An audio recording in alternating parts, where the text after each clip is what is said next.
Hello everyone, Zach Barnes here for the WT Sports Network, welcoming you to this week's edition of Heard That. This past week, the Buffs and Lady Buffs have pretty much only been on the road, and we'll start off with Lady Buff basketball.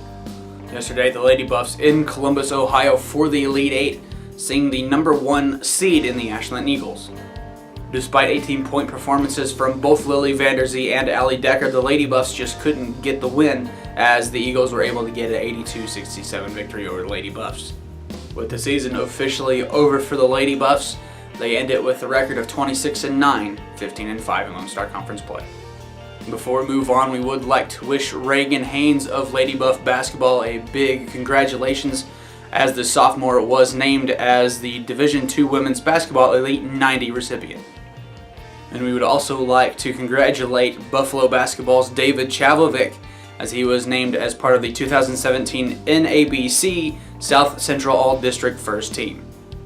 Buffalo baseball with a tough road trip to San Angelo to see the number 8 team, Angelo State. In San Angelo, the Buffs ended up dropping the first 2 games 1-7 and 1-9. Then in games 3 and 4, the Buffs able to regroup as they were able to get a 3-1 win on Saturday and the 8-6 win on Sunday. Yeah, we did not play very good baseball first 2 games. We get both games, game 1 and game 2, we start in a 5-0 hole.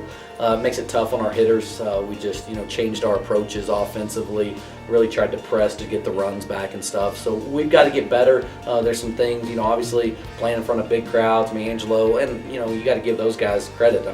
Against Marshall, they took him deep into every count, and they definitely had a scouting report on him that he threw a lot of pitches and stuff. So he got deep into counts and wasn't able to make the quality pitches that he's been accustomed to making. So that kind of got us in a hole in game 1, and then, I didn't think Ryan Larison pitched his best game in game 2, and kind of got us in a hole in that game as well. But then, we regrouped and was able to come back and win game 3 and game 4, which I thought was really big for our guys. Up next for Buffalo baseball, conference play officially begins as the Buffs will first hit the road to see Eastern New Mexico. It's a brutal conference this year.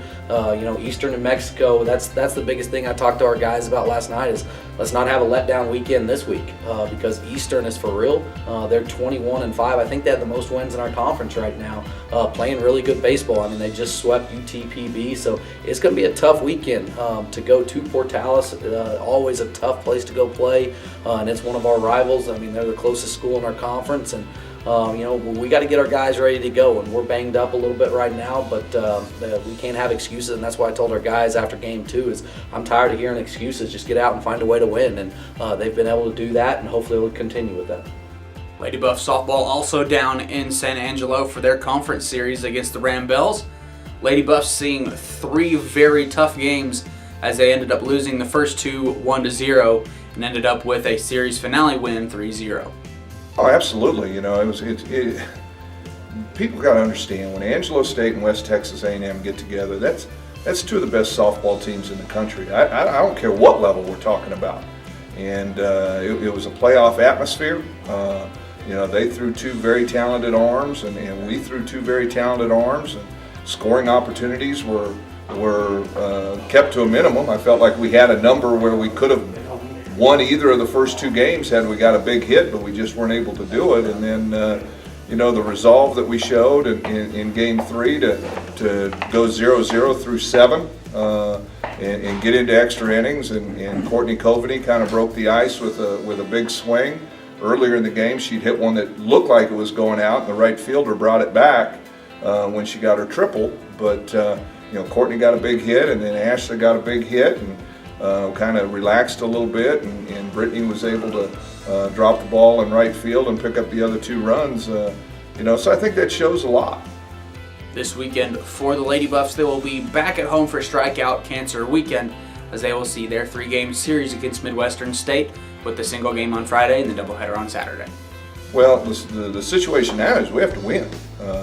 We're 3 games behind Angelo State in the conference race, and we need to go out and win. And we're going to have to win every series here out, and hope that some people give us some help. But Midwestern's pretty talented. They had some big wins this weekend against Cameron, and they're playing better. We're going to see pretty good pitching again. We know that. And Offensively, they've got a little bit of pop in their lineup. So, I think now it's the grind. It's the middle of the conference race, and we know every weekend we have to go out and probably win all 3 games just so we can keep pace with the people that might be in front of us in the race.